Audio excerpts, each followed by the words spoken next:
listening to a download from the outdoorstation.co.uk. Number 282. Good morning, it's October the 24th, and today is 350 Day, more of that later, and also day one of the OMM, the original Mountain Marathon 2009. Now, you may have heard of this marathon. It sort of got the headlines last year when the news media got the wrong end of the stick, but the event had to be cancelled due to atrocious weather conditions, although we battled on and heroically completed our first day. I just wanted to mention that. Now, today, the weather forecast isn't quite as bad as it was last year, but it's certainly not as promising. It is still raining, and there's high winds forecast as well this afternoon, but with the possibility of it being a more pleasant day tomorrow. But certainly tonight will be high winds and rain, we understand. Now, the Mountain Marathon, if people haven't heard of this before, do have a look at the website, which is theomm.co.uk. It basically consists of 7 different categories. There is an orienteering category, the short score, medium score and long score. We're doing the short score, and that basically is 5 hours first day, 4 hours second, and then it goes up an hour for each score. And you're given the map on the start line, and you have to choose which points that you want to pick up in order to get to the finish area in time. And obviously, for every minute you're late, you're penalised points. That's how that works. The class events and the elite, they have to do a linear marathon or linear distances up to a marathon, and they have to pick up the key points in a correct order, and if they miss a point out, then they're disqualified. So that's how it works. It's a great challenge. It's done in teams of 2. You have to carry all your own kit for 2 days, and this year, they're following last year's news media, they are checking everybody's bags to make sure we've all got the right equipment, which is a sensible thing to do. And it's been quite interesting watching people walk past the car to see what they're carrying and the size of their packs. But everybody seems to be managing with anywhere between a 25 litre and a 30 litre pack, which is quite interesting. But as usual, we're all a hardy bunch. We're all looking forward to it, and it's going to be an enjoyable challenge. The challenge being obviously the navigation. In particularly today, it's going to be tough, because although the rain isn't particularly heavy and the wind not particularly troublesome at the moment, there is a very, very low cloud, and certainly just looking up from where we're sitting at the moment, all the low hills are covered in thick cloud, which makes navigation an absolute nightmare. But that's the challenge, and so we're looking forward to that. Now, Rose is going to tell you a bit more about 350 Day. Right, with 350 Days, it was an idea started about 18 months ago. It's a pressure group which is sort of worldwide. If you look at 350.org, it'll give you all the information there. But basically, what people wanted to do was have protests from around the world on October the 24th, today, obviously. And there's something like nearly 5,000 actions going on today. And in about 200 countries across the world, to highlight to politicians that the people of the world actually want us to stop polluting our world and make it survive. Scientists have shown that 350 parts per million carbon dioxide is only what will be sustainable for the planet to be sustainable. And we're currently at 390, so obviously we've got to make an impact for the politicians to do something when they meet in December in Copenhagen for the next treaty. So hopefully we're going to go around today with 350 on our rucksacks and have a talking point and take a photo at some point during the day and upload that to the website. Yeah, we're just basically it's raising awareness and trying to put as much pressure on politicians for their meeting in Copenhagen as possible. And as Rose says, 350 is being deemed as the parts per million carbon dioxide in the atmosphere will sustain life and sustain the planet. At 390, we're actually obviously killing the planet, which is fairly important to all of us. So just wanted to make a bit of a note of that. Do have a look at the website and join in if you can in some way. But today is particularly particularly a day of action as regards doing something which demonstrates how strongly we feel about it. In our case, we're running up and down mountains and with a 350 stuck to our back, so hopefully that picture will make it in some format or other up to the website. It's a small contribution, but perhaps the podcast can be a slightly larger contribution. Anyway, we're about to head down to registration now and perhaps see some old faces and see what the melees are like. We are picking up our bus in a short while. We'll be on bus to a secret location, which is the start line, which is quite interesting, rather than starting straight from the central area here, which is probably a good thing as well. So it focuses your mind, make sure you've got all the gear in your rucksacks, and get ready to go. So hopefully we'll pick up a bit later on when we're chatting to some people.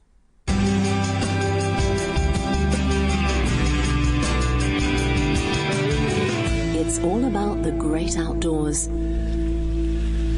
We've had a interesting start to the event. We caught the coach from the showground. We've been dropped off on the edge of the road in the middle of nowhere. I suspect it's close to the Elan village. And we've just had to climb probably 40 or 50 metres up a side of a hill, really, to get to the start line. And there you go. There's the air horn, so we know we're almost there, and we'll be getting ready to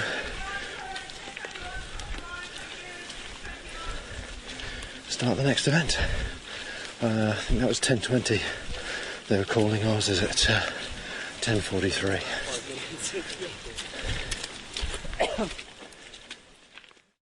Liz Creaser. And Michael Porter. Okay, you were here last year. Let's have a quick recap. How was it for you last year? It was an amazing experience, but right on the edge, but fantastic. I understand you did the best score that you'd ever done. We doubled the points that we did on the first day of the previous year, so yeah, we were really pleased. So is that only the second time you've done it then? It would have been my 6th time, but it was only the 2nd time for Michael. Yeah. And I understand that you were a bit concerned at times, the same as we were, as regards your partner getting cold very quickly during the day. Yeah, that's true. I mean, she was getting close to hypothermia at one point, but a quick donut seemed to sort that one out. Yeah. So, yeah. So what do you reckon to today's start then? Being a bit different, somewhere being dropped in the middle of nowhere? It's going to be interesting. We were just saying he's got a cracked rib, so if we need to retire, it's going to be difficult to get back to home base today. So there we are. Well, they did say bring extra £20 each, didn't they? Yeah. Well, we've definitely got that, I think, somewhere. Yeah, I think we might have a tenner. So how are you feeling with your rib then? Is it just sort of a slight discomfort, or when you climb, or what? Not too bad. I've strapped myself up and I've got a couple of packets of tabs, tablets and that, so we'll just keep an eye on it and hope you'll be all right. So you wouldn't miss the event even though you got something like that? No, definitely not. Not if I can help it.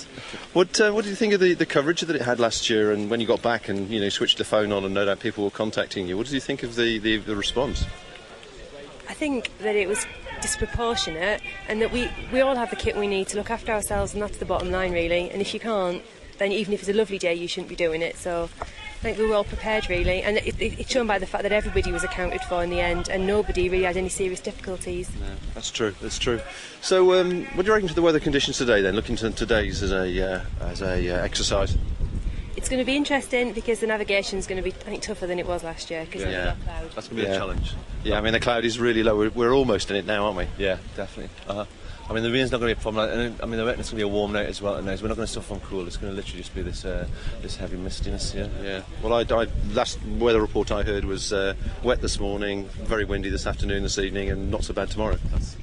Yeah, and it should go well, I think. I'm hoping the wind might actually blow away the mist. We're going to look forward to that. And which route are you doing? We're doing the short score.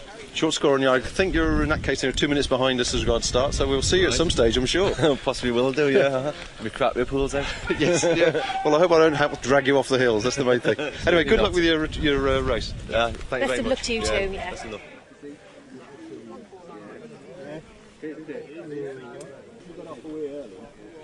So we move forward into the first section of the grid, having got the right numbers. Morning, thanks very much. Have fun. And now we're moving up to collect our maps. And once we've got the maps and the hooter sounds again, we're actually off and the stopwatch starts. Morning, thanks very much. There we go, right. The start is there. Start is up there, right? Finish is there. Okay. Finish for tomorrow's there. Okay. Purple's out of bounds. Bus points are places you can escape to if you retire and get bussed out. Okay. None of the controls are compulsory. Arrows in indicate radio controls. The start is 500 metres up there, but your time starts as soon as you step over the line. Okay. And that's pretty much it, really. Lovely. Okay. Thank you very much. If you can go beyond the first gate before you stop to do. And we're off. Right then, shall we find ourselves a comfy little corner and a cup of coffee and a cappuccino and a bun and sit and look at these maps? So, what do you feel like doing today, Rose? Not sure. Gosh, let's Well, we're starting over here. here at that particular point there in the corner there, look. Yeah. So we've got to climb to get to that ridge. I mean, obviously that 15 there is the first one to pick up naturally. You could possibly take it around, go to that radio point at 40. This is going to be a good climb, though. Looking at those contour lines. Go round. You could go round to it, but you still got a good No, climb. go over the ridge, and then drop down to it. At least because it'd be easier to follow the ridge, and if it's all misty, Yeah. it'd be easier to follow that ridge and go that way. Now let's look at the other way. If you went out here and went south, there's that 20 there, which is a drop and a climb. So you could get that 15, that 20, that 35. Got water going down my neck. Where's the finish point? Down there. Ideally, want to pick up those two to the finish point, don't you?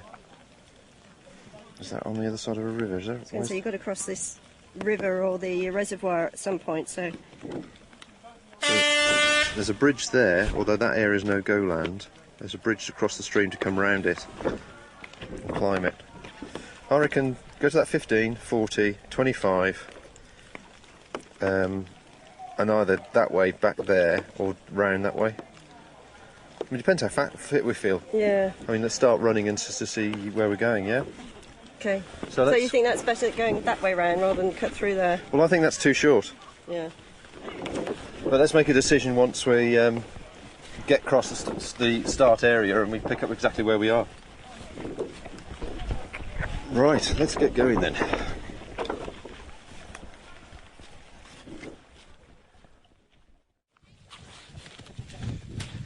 Right, our first checkpoint, BA15, and there's a couple of marshals here. Hello. I'm Rachel and this is Caroline. Okay, and what brings you to actually volunteer to do something like this, Rachel and Caroline? My partner's racing in it, in the event, so we came along. That was accompanied with the roll of eyes. What about yourself? I'm just coming along to keep company really and to Right. provide entertainment. Oh, okay. That's it. We've had a bar of chocolate. We've seen a lot of very shapely legs going past. Yes, but that's as close as you've got, is it? That's as close as we've got, yeah. But it's worth it for that 8 o'clock in the morning. 8 o'clock in the morning? That was fabulous, yeah.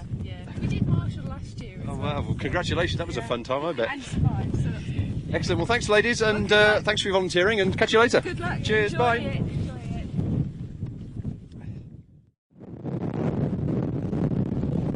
That may sound pretty bad. It's nothing compared to last year. We've got 30, 40 mile an hour winds predicted, and the rain's pretty horizontal, but it's not that ice cold bitter stuff last time that cut you in two. I can actually see some sunshine through the clouds as well, and the cloud thankfully is lifted.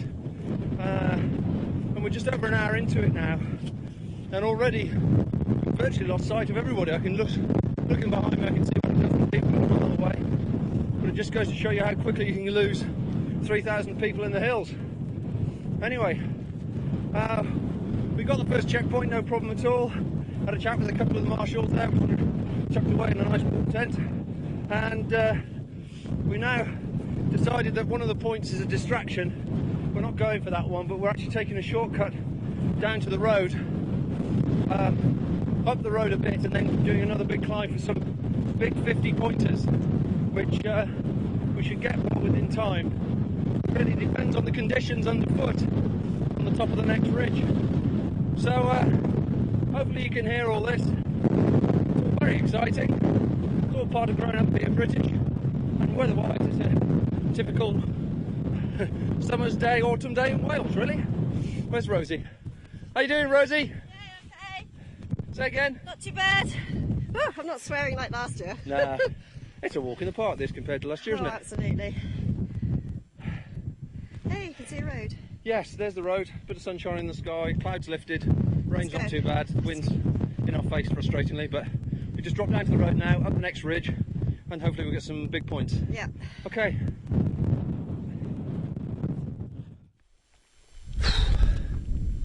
Well, we're 3 hours into it now, and we've just had a very, very tough half hour or so wading through what's commonly known, or fondly known, as disco grass. This is grass which is, well, almost waist deep, and it's boggy underneath, and you put your foot down on it and you just have no idea which way you're going. And I've just had a fall which I landed on my head, which wasn't particularly comfortable, but thankfully it was against a soft landing. But that was a hell of a lot of hard work for 15 points. We're not really doing very well on the old point front, Oh, are we? stop being negative.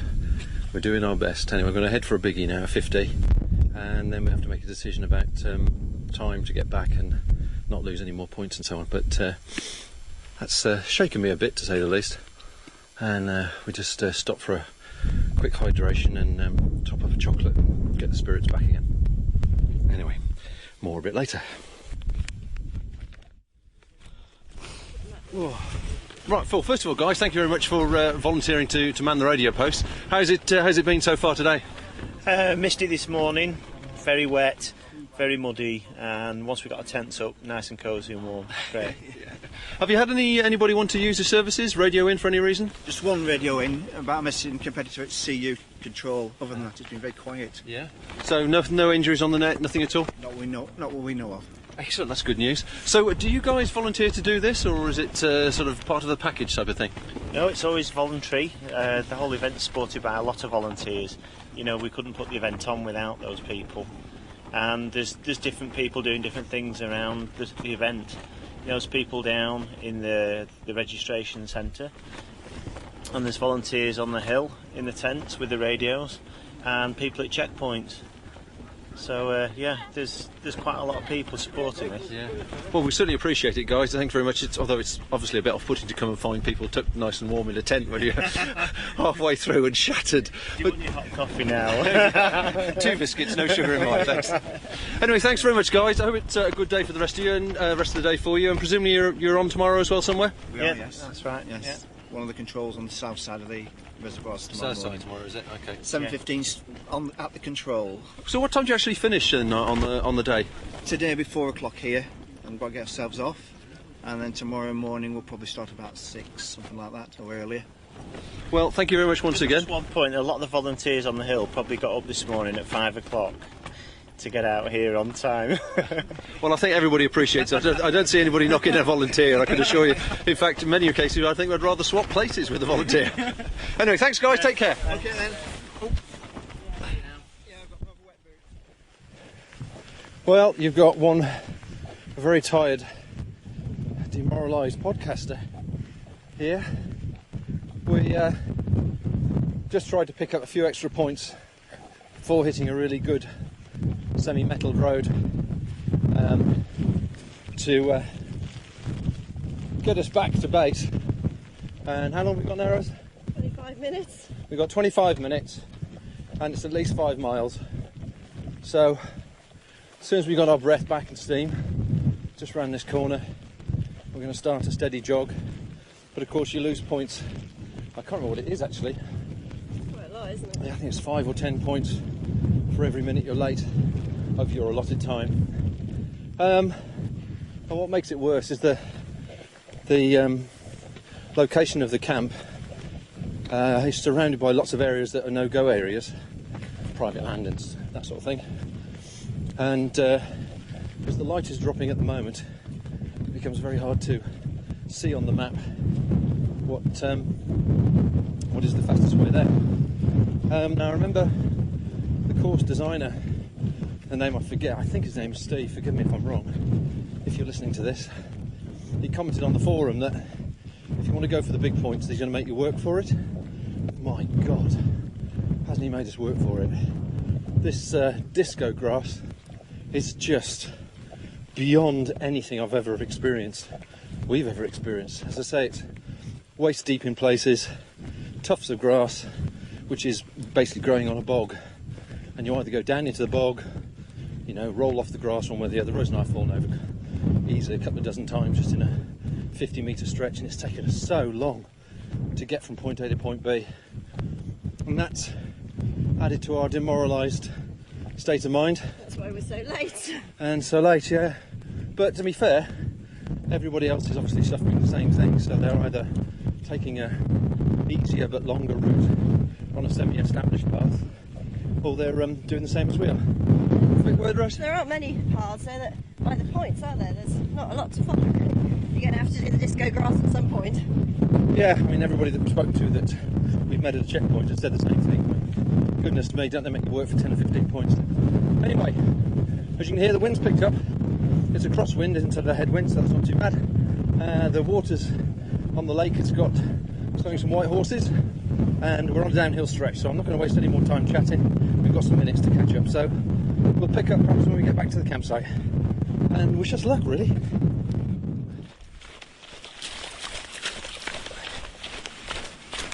You join us as we make the final descent to the campsite. Hooray! Over an hour late, so there will be some serious penalty points. Quite disheartened, really exhausted, absolutely shattered. You, Rose? Yeah. The body certainly had a good old long workout, if nothing else. Indeed. Oh, hang on. Post the camera. Hi there.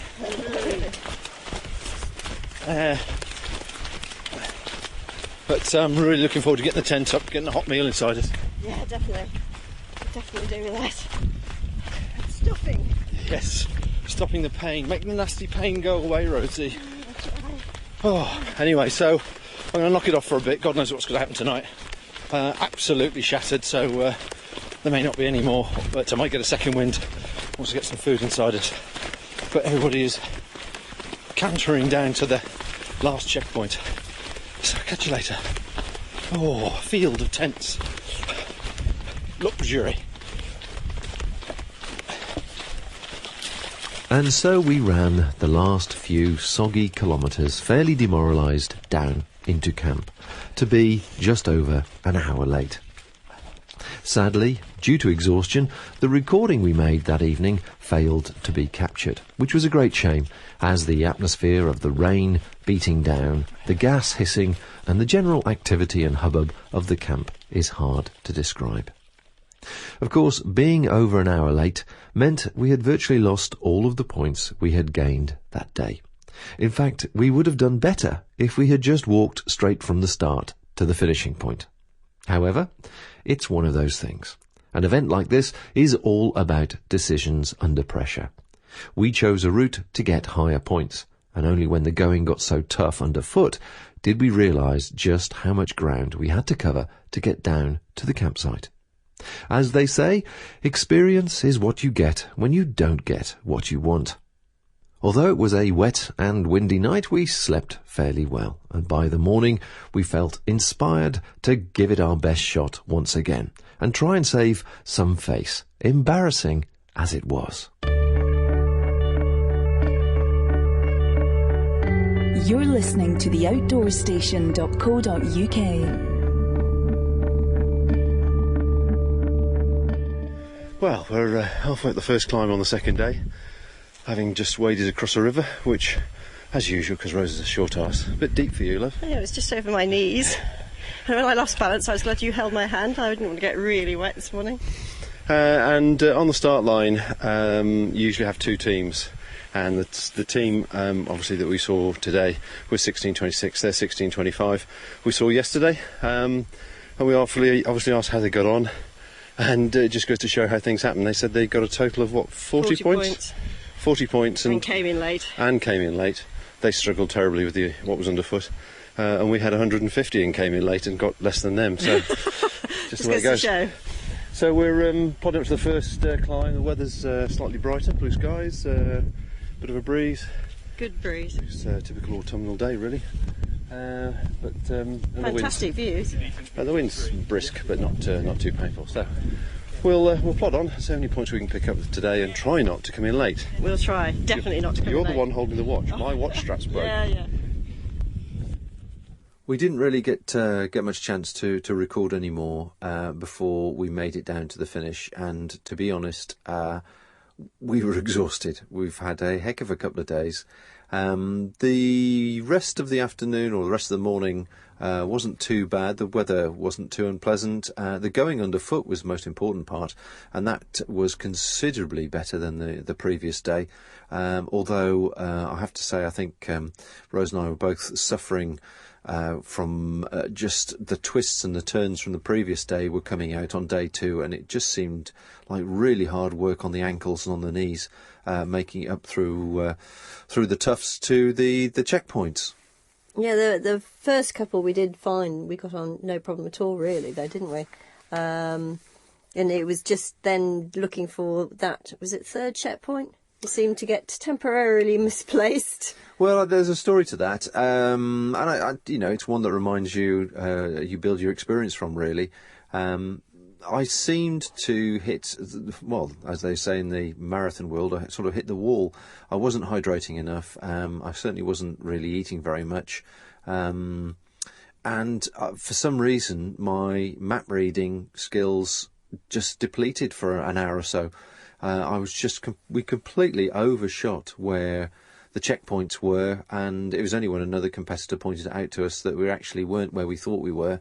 But I was just trying to make the surroundings fit the map, not the other way around. And I just wouldn't believe the fact that we weren't in the right place. But after a few drinks of water and a sit down and a bar of chocolate and whatever else, we managed to pick up. But at that stage, we had, about an hour to get back, did we? Less than that?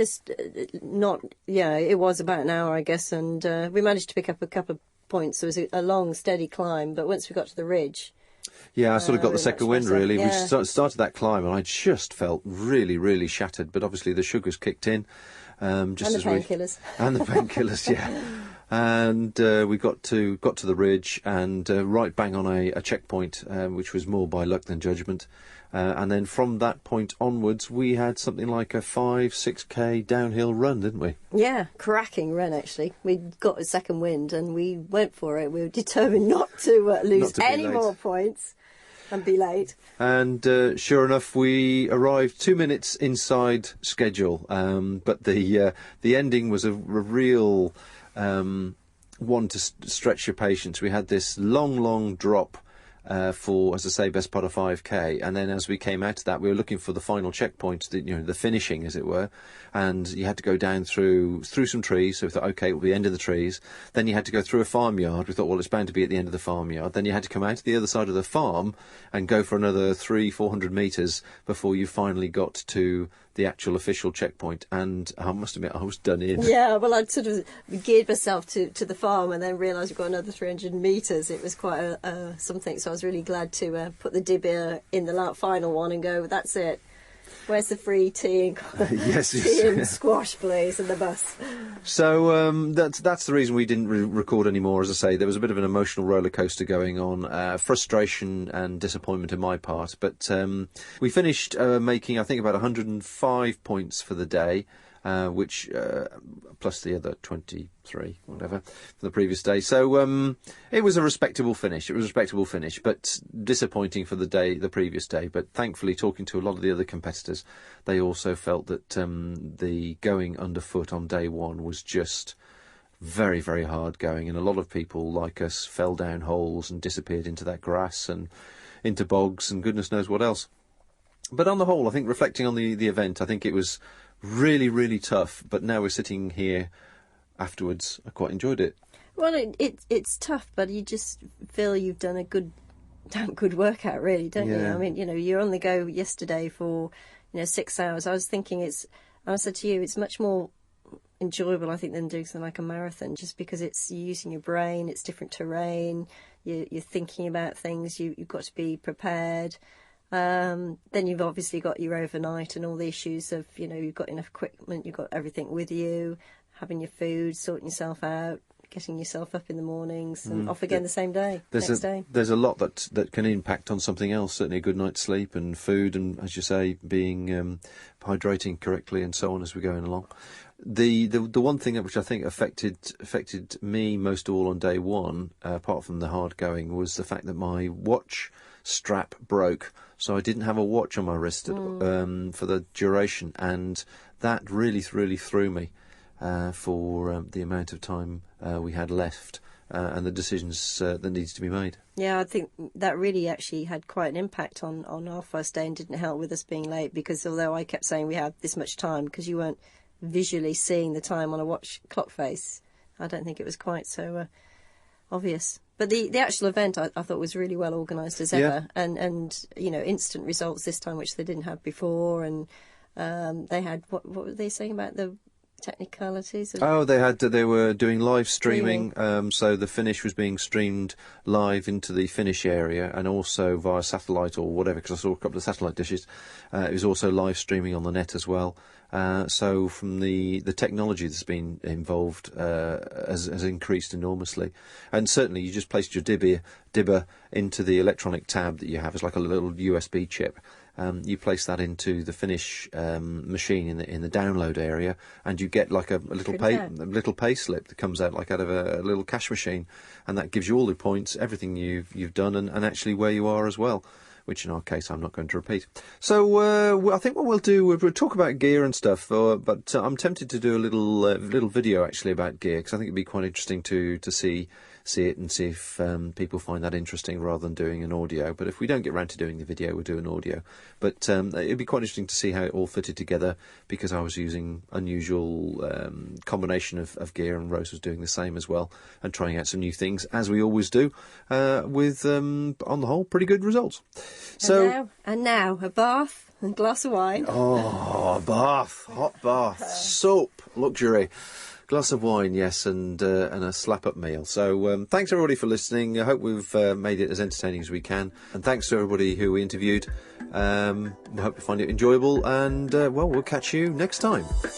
If you have any feedback, questions or suggestions, why not drop us a line either on Facebook or directly to our email address, info@theoutdoorstation.co.uk. The home of UK-based audio and video podcasts for outdoors people everywhere.